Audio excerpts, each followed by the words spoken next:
जय हिंद दोस्तों, स्वागत है आप सभी का नालंदा यूनिवर्सिटी 77 पर। आज हम बात करने वाले हैं भारत का भूगोल के बारे में। और ये वीडियो जो है दोस्तों, ये यूपीपीसीएस 2022 का प्रीलिम्स का पेपर है और 2023 का प्रीलिम्स का पेपर अपलोड कर दिया गया है। और दोस्तों, आपको इस वीडियो से ये मालूम होगा कि आखिर यूपीपीसीएस में सवाल कैसे पूछा जाता है, एग्जाम का पैटर्न क्या है, कितने नंबर का कौन सा सब्जेक्ट आता है, ऐसे तमाम सारी चीज़ें आपको इस वीडियो में मालूम होगा। और दोस्तों, एग्ज़ाम कोई भी हो, PYQ यानी कि प्रीवियस ईयर पेपर बहुत इंपॉर्टेंट होता है। और PCS में बहुत ज़्यादा इंपॉर्टेंट प्रीवियस ईयर पेपर। अगर आप 10 साल का प्रीवियस ईयर पेपर सॉल्व कर लेते हैं तो दोस्तों, आप मान के चलिए 70% से ज़्यादा आपका सिलेबस वैसे ही तैयार हो जाता है।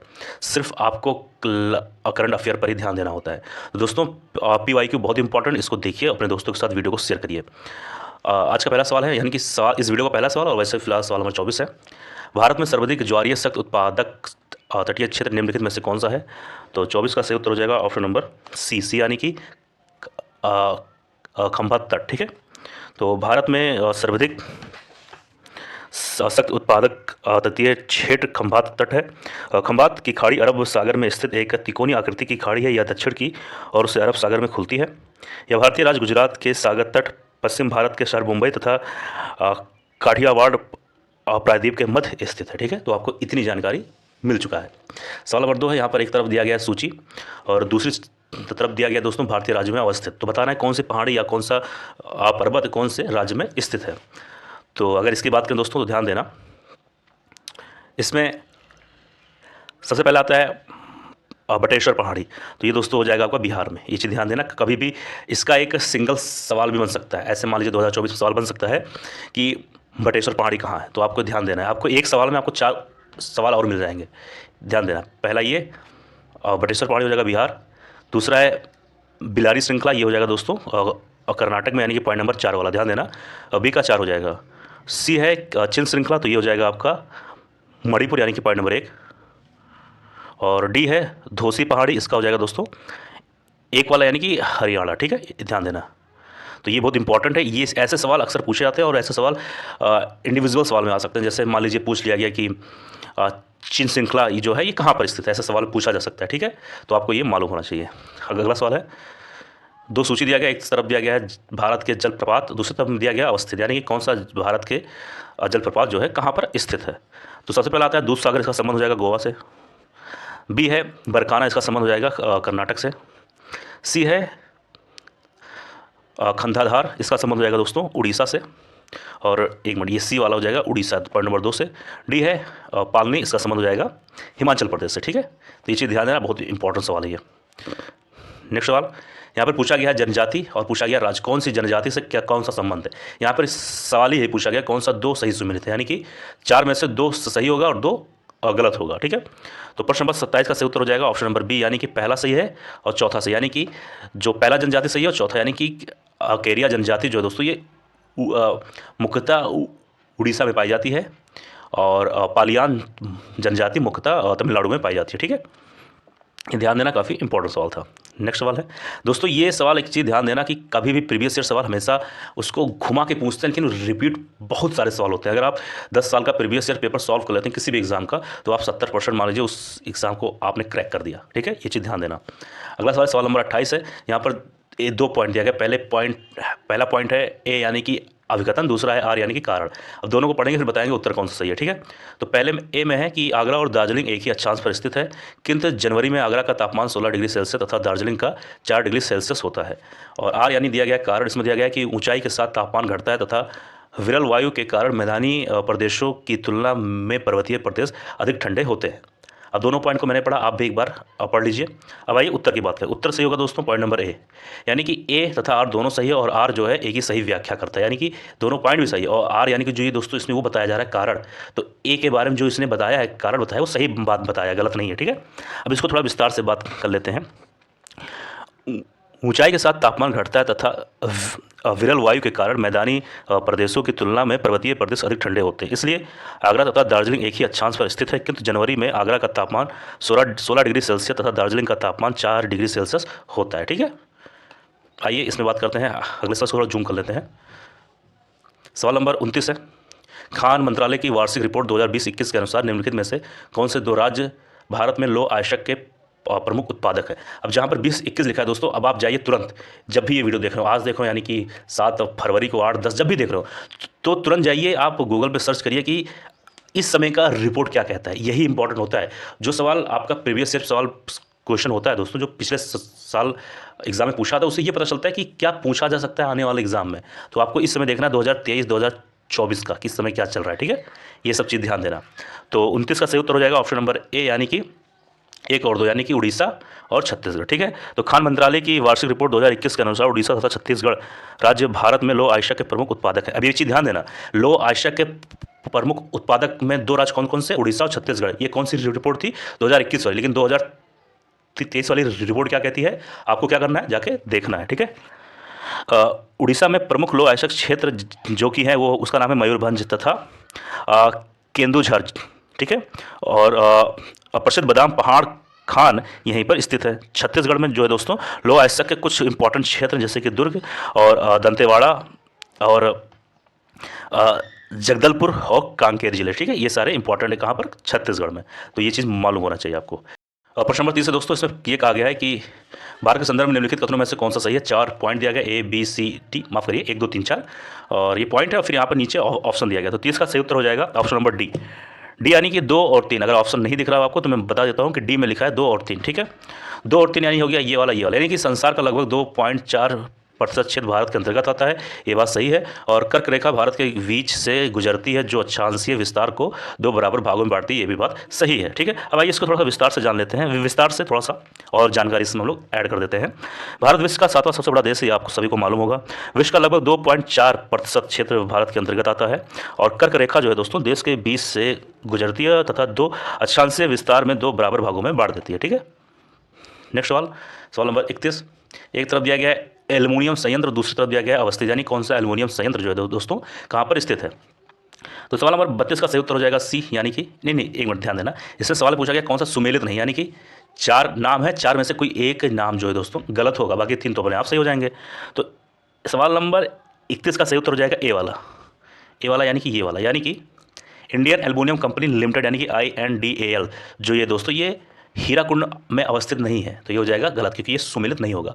इसका मतलब क्या होगा कि बी सी डी ये तीनों अपने आप ही सुमेलित हो जाएंगे, यानी कि बी में है Bharat aluminium company limited BALCO, ये अवस्थित है कोरबा में, और दूसरा है यानी कि सी है हिंदुस्तान एल्युमिनियम कॉर्पोरेशन लिमिटेड, ये कहाँ है, ये है रेणुकूट में, और डी है मद्रास एल्युमिनियम कंपनी लिमिटेड, ये कहाँ है, ये चेन्नई में है, ठीक है। तो देखो ये सवाल तो इस बार 2022 में ऐसे पूछा गया था, लेकिन आने वाले सवाल में ऐसे पूछा जा सकता है दोस्तों कि भारत एल्युमिनियम कंपनी लिमिटेड ये कहाँ पर अवस्थित है। तो आपको मालूम होना चाहिए दोस्तों ये कहाँ पर अवस्थित है, ये कोरबा में अवस्थित है। आपको क्यों मालूम होना चाहिए, क्योंकि ये सवाल पूछा जा चुका है 2022 के पेपर में, तो ये ऐसे सवाल पूछने का दोबारा चांस बन सकता है, ठीक है। तो ये इतनी जानकारी आपको होनी चाहिए, ठीक है।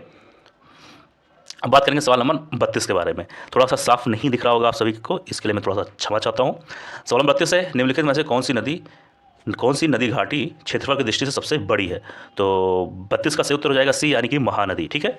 सी है वो क्या हो जाएगा, महानदी। और सवाल क्या पूछा गया था, निम्नलिखित में से कौन सी नदी क्षेत्रफल की दृष्टि से सबसे बड़ी है। अब थोड़ा सा विस्तार से बात कर लेते हैं हम लोग।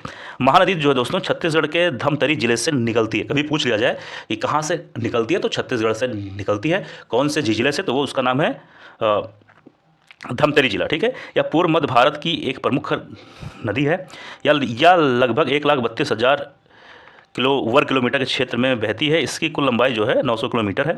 यह नदी छत्तीसगढ़ तथा उड़ीसा राज्यों से बहती है। जोंक, हसदेव, मंड, इब, औंग, तेल इसकी प्रमुख सहायक नदियां हैं। इसे प्राचीन काल में कनक नंदनी के नाम से भी जाना जाता था। तो ये चीज़ ध्यान देना, किस नाम से, कनक। यहाँ मैं लिख देता हूँ थोड़ा आइडिया हो जाए आपको।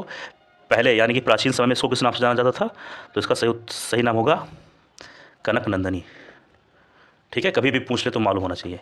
अब ये कहाँ से निकलती है, तो छत्तीसगढ़ के धमतरी जिले से। अब आपको एक सवाल में इतना जानकारी मिल चुका है। अब आइए बात करेंगे सवाल नंबर 33 में। इसमें क्या कहा गया है, इसमें ये दोस्तों पूछा गया है कि दक्षिण पूर्व एशिया में स्थित बोर्नियो द्वीप के संदर्भ में निम्नलिखित में से कौन सा कथन सही है। तो 33 का सही उत्तर हो जाएगा ए, यानी कि पॉइंट नंबर 1 वाला सिर्फ, यानी कि यह 3 देशों में विभाजित है, ठीक है। तो ध्यान सुनना कि दक्षिण पूर्व एशिया में स्थित बोर्नियो द्वीप 3 देशों जैसे कि इंडोनेशिया, मलेशिया तथा ब्रुनेई देशों में बटा हुआ है। यह विश्व का तीसरा सबसे बड़ा तथा एशिया का सबसे बड़ा द्वीप है। विश्व का तीसरा है लेकिन एशिया का सबसे बड़ा है, ध्यान देना। भौगोलिक रूप से यह जावा के उत्तर में तथा सुलेवासी के पश्चिम में तथा सुमात्रा के पूर्व में स्थित है, ठीक है। प्रश्न नंबर 34 क्या है, निम्नलिखित पर्वत श्रृंखलाओं में से कौन सी हिमालय पर्वत श्रेणी में अवस्थित है। बहुत अच्छा सवाल है। 34 का सही उत्तर हो जाएगा option number A. Option number A यानी कि पॉइंट नंबर 1 और 2, ठीक है। मैं यहाँ पर दिखा दे रहा हूँ। ऑप्शन नंबर ए यानी कि पॉइंट नंबर 1 और 2। फिर से सवाल को हम लोग पढ़ते हैं। निम्नलिखित पर्वत श्रृंखलाओं में से कौन सी हिमालय पर्वत श्रेणी में अवस्थित है। तो 1 और 2 यानी कि ये वाला, यानी कि चोलाऊ तथा लेहोत्से, ठीक है। ये चीज़ ध्यान देना। तो चोलाऊ तथा लेहोत्से पर्वत श्रृंखला हिमालय पर्वत श्रेणी में स्थित है। सिरुमली, अभी ये तो उत्तर हो गया। अब इसके बारे में थोड़ा बहुत जानकारी ले लो, कभी पूछा जा सकता है। तो सिरुमली पर्वत जो है तमिलनाडु के मदुरै में स्थित है। कभी ये पूछ लेते हैं कि ये कहाँ स्थित है, तो आपको मालूम होना चाहिए कि ये तमिलनाडु राज्य से संबंधित है, ठीक है। समझ में आ रहा है कि नहीं आ रहा, कोई दिक्कत हो जरूर कमेंट बॉक्स में देना है। या पूर्वी घाट की अंतिम पर्वत और श्रृंखला है क्या, ये वाली, यानी कि सिरुमली, ठीक है। अब बात करते हैं अन्नामलाई के बारे में, कभी ये भी पूछ लिए। तो अन्नामलाई दोस्तों पर्वत दक्षिण भारत के पश्चिमी घाट के अंतर्गत तमिलनाडु तथा केरल में स्थित है, ठीक है। अन्नामलाई पर्वत की सबसे ऊंची चोटी जो है उसका नाम है अन्नामुदई, जिसकी ऊंचाई जो है 2695 मीटर है। या दक्षिण भारत की सबसे ऊंची चोटी है, ये चीज़ ध्यान देना, ठीक है। ये सब इंपॉर्टेंट चीज़ है बेटा। सवाल नंबर 35 में है प्रसिद्ध, एक मिनट थोड़ा सा, हाँ, सवाल नंबर 35 में है, आप सभी को नहीं दिख रहा होगा, खैर खुद मैं बोल दे रहा हूँ। प्रसिद्ध रूल कोयला क्षेत्र निम्नलिखित में से किस देश में स्थित है। तो 35 का सही उत्तर हो जाएगा ऑप्शन नंबर बी यानी कि जर्मनी। मैं यहाँ पर बोल दे रहा हूँ बी यानी कि जर्मनी। तो सब प्रसिद्ध रूल कोयला क्षेत्र कहाँ पर स्थित है, मतलब किस देश में स्थित है, तो हो जाएगा बी यानी कि जर्मनी, ठीक है। ये चीज़ ध्यान देना। तो प्रसिद्ध रूल कोयला क्षेत्र जर्मनी में स्थित है। रूर जर्मनी के उत्तरी राइन वेस्टफैलिया का एक शहरी क्षेत्र है। यह जर्मनी का सबसे बड़ा नगरीय क्षेत्र तथा यूरोपीय संघ का तीसरा सबसे बड़ा नगरीय क्षेत्र है, ठीक है। नेक्स्ट सवाल नंबर 36 है। एक तरफ दिया गया महासागर, दूसरी तरफ दिया गया अधिकतम गहरा बिंदु, यानी कौन से महासागर की कौन सी अधिकतम सबसे गहरी बिंदु है वो बताना है। तो 36 का सबसे पहले क्या आता है, प्रशांत महासागर। इसका सबसे पहला हो जाएगा मोरियाना गर्त, ठीक है, ये वाला। फिर है आर्टिक, तो इसका हो जाएगा 4 वाला, यानी कि मोलाय गर्त। फिर तीसरा है हिंद महासागर, इसका हो जाएगा शुंडा गर्त। फिर है अंध यानी कि अटलांटिक, इसका हो जाएगा ये वाला लास्ट वाला, जी वाला बचा ना, पॉइंट नंबर 2, यानी कि प्यूट्रो रिको गर्त, ठीक है। अब आइए बात करेंगे प्रश्न नंबर 37 के बारे में, एक मिनट जाइए। प्रश्न नंबर 37 में है, यहाँ पर 2 पॉइंट दिया गया, वही सेम सवाल जो हम लोग पिछले वीडियोज़ में या फिर इसी वीडियोज़ में बात कर चुके हैं, इसी तरीके से सवाल। एक में है अभिकथन ए, उसमें दिया गया है कि भूमध्यसागरीय जलवायु के क्षेत्रों में वर्षा ऋतु मतलब वर्षा शीत ऋतु में होती है। और आर में यानी कारण है कि गर्मियों में ये क्षेत्र सूक्ष्म स्तरीय हवाओं के प्रभाव में रहते हैं। अब आइए जानते हैं इसका उत्तर क्या होगा, ठीक है। प्रश्न नंबर 37 का, तो 37 का सही उत्तर हो जाएगा ए वाला, यानी कि ए और आर दोनों सही है तथा ए आर जो है एक ही सही व्याख्या करता है, यानी कि दोनों पॉइंट सही है और आर जो है यानी कि उसका कारण जो है सही है ए के लिए, ठीक है। तो ध्यान देना। तो भूमध्यसागरीय जलवायु के क्षेत्रों में वर्षा शीत ऋतु में होती है और गर्मियों में ये क्षेत्र सूक्ष्म स्थलीय हवाओं के प्रभाव में रहते हैं, ठीक है। नेक्स्ट सवाल है सवाल नंबर 38। काराकोरम मरुस्थल निम्नलिखित में से किस देश में स्थित है। तो 38 का सही उत्तर हो जाएगा डी, यानी कि तुर्कमेनिस्तान में, ठीक है। तो यह तुर्कमेनिस्तान के लगभग 70% क्षेत्र में पर फैला हुआ है। और काराकोरम मरुस्थल मध्य एशिया के सबसे बड़े रेगिस्तानों में से एक है। काराकोरम मरुस्थल दरवाजा गैस क्रिएटर का घर है। यह प्राकृतिक गैस का एक गड्ढा है जो वर्ष 1971 से चल रहा है, ये चीज़ मालूम होना चाहिए, ठीक है। और प्रश्न नंबर 39 में आ जाइए। इसमें एक तरफ केंद्र दूसरी तरफ उद्योग दिया गया, तो यानी कि कौन से केंद्र कौन से उद्योग से संबंधित है। तो 39 सवाल है। सबसे पहले हम बात करेंगे ए वाला ओसाका केंद्र, इसका संबंध हो जाएगा सूती वस्त्र यानी कि पॉइंट नंबर 3 से। और बी में है डेट्राइट, इसका संबंध हो जाएगा मोटर वाहन से, यानी कि पॉइंट नंबर 4 से मैं बोल दे रहा हूँ, बी का हो जाएगा पॉइंट नंबर 4, ध्यान देना। सी का है क्यूबा, इसका संबंध हो जाएगा पॉइंट नंबर 1 यानी कि सिगार से। और डी में है सेंट पीटर्सबर्ग, इसका संबंध हो जाएगा पोत निर्माण से, यानी पॉइंट नंबर 2, यानी डी का पॉइंट नंबर 2 हो जाएगा। अब आइए यहाँ बात करेंगे पॉइंट नंबर नहीं, माफ करिए, सवाल नंबर 40 के बारे में। इसमें है कि म्यांमार का पेगु योमो क्षेत्र किस खनिज का प्रमुख उत्पादक है।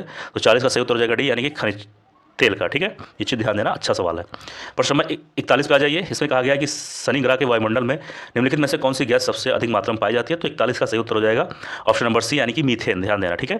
तो शनि सूर्य से छठे स्थान पर स्थित है, ये चीज़ ध्यान देना, यानी कि ये मान लीजिए सूर्य है तो 1 2 3 4 5, 1 2 3 4 5 ये 6, ये हो जाएगा आपका शनि, ठीक है।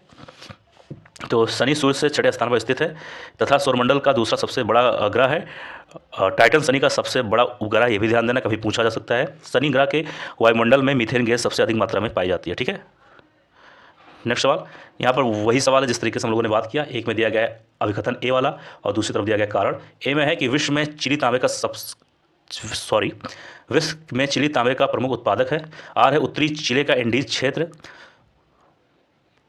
प्रोफ्री तांबा के विशालतम निक्षेप से संपन्न है। क्या जो मैंने ये बोला, क्या ये सही बोला? अगर मेरे प्रोनाउंसिएशन में कुछ गलत हो जरूर कमेंट बॉक्स में ले लिखना। आई थिंक ये प्रोफ्री आई थिंक सही मैं बोल रहा हूँ, ठीक है।